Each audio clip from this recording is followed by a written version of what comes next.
Hi all, welcome to Blasters arena. Kerala ബ്ലാസ്റ്റേഴ്സിന് വേണ്ടി ഈ സീസണിൽ തകർപ്പൻ പ്രകടനമാണ് ഗാന സൂപ്പർ താരമായ പെപ്ര നടത്തിക്കൊണ്ടിരിക്കുന്നത്. 18 മത്സരങ്ങളിൽ നിന്ന് 5 ഗോളുകൾ നേടാൻ അദ്ദേഹത്തിന് കഴിഞ്ഞു. എന്നാൽ ഗോളുകൾ കൊണ്ട് മാത്രം നമുക്ക് പെപ്രയെ വിലയിരുത്താൻ കഴിയില്ല എന്നുള്ളതാണ്. അദ്ദേഹത്തിൻ്റെ വർക്ക് റേറ്റ് എടുത്തു പറയേണ്ടതാണ്. ടീമിൻ്റെ എല്ലാ മേഖലയെയും സഹായിക്കുന്ന ഒരു പെപ്രയെയാണ് നമുക്ക് കാണാൻ കഴിയുക.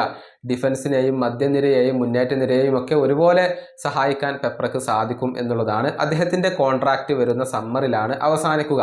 ഈ കോൺട്രാക്റ്റ് കേരള ബ്ലാസ്റ്റേഴ്സ് പുതുക്കിയിട്ടില്ല. പുതുക്കുമോ ഇല്ലയോ എന്നുള്ള കാര്യത്തിൽ വ്യക്തതകൾ ഒന്നും ലഭിച്ചിട്ടില്ല. ഒരു ഓട്ടോമാറ്റിക് കോൺട്രാക്റ്റ് എക്സ്റ്റൻഷൻ അവിടെയുണ്ട്. അതായത് പെപ്രയുടെ പ്രകടനം മികച്ചതാണെങ്കിൽ തീർച്ചയായും ഓട്ടോമാറ്റിക് ആയിക്കൊണ്ട് ഈ കോൺട്രാക്റ്റ് എക്സ്റ്റെൻഡ് ചെയ്യപ്പെടും എന്നുള്ളതാണ്.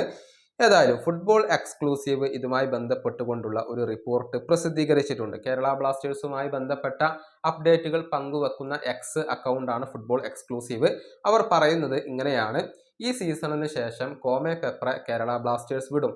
കേരള ബ്ലാസ്റ്റേഴ്സ് മാനേജ്മെന്റ് അദ്ദേഹത്തിന്റെ കോൺട്രാക്റ്റ് പുതുക്കാൻ താല്പര്യപ്പെടുന്നില്ല എന്നാണ് ഫുട്ബോൾ എക്സ്ക്ലൂസീവ് പറഞ്ഞിട്ടുള്ളത്. ഇത് എത്രത്തോളം ശരിയാണ് എന്നുള്ളത് ഈ സീസണിന് ശേഷം മാത്രമേ നമുക്ക് വ്യക്തമാവുകയുള്ളൂ. ഏതായാലും ഇത് സ്ഥിരീകരിക്കപ്പെട്ടിട്ടില്ല. പക്ഷെ ഇവരുടെ ഭാഷ്യത്തിൽ കേരള ബ്ലാസ്റ്റേഴ്സ് പെപ്രയെ ഒഴിവാക്കാൻ തീരുമാനിച്ചു എന്നുള്ളതാണ്. എന്നാൽ ആരാധകർക്ക് അതിനോട് വിയോജിപ്പുണ്ട്. കാരണം പെപ്രയെ പോലെയുള്ള വർക്ക് റേറ്റ് ഉള്ള ഒരു താരത്തെ കേരള ബ്ലാസ്റ്റേഴ്സിന് ആവശ്യമാണ്. അതുകൊണ്ട് തന്നെ പെപ്രയെ നിലനിർത്തണമെന്ന് പല ആരാധകരും ഇപ്പോൾ അഭിപ്രായപ്പെടുന്നുണ്ട്. ഏതായാലും കേരള ബ്ലാസ്റ്റേഴ്സ് അദ്ദേഹത്തെ നിലനിർത്തുമോ ഇല്ലയോ എന്നുള്ളതൊക്കെ കാത്തിരുന്ന് കാണേണ്ട കാര്യമാണ്. ഫുട്ബോൾ എക്സ്ക്ലൂസീവ് പറയുന്നത് ഇപ്പോൾ അദ്ദേഹം ഈ സീസണിന് ശേഷം ക്ലബ്ബ് വിട്ടേക്കും എന്നുള്ളതാണ്. ഈ വീഡിയോയുടെ അവസാനിപ്പിക്കുന്നു. അടുത്ത വീഡിയോയുമായി വീണ്ടും കാണാം.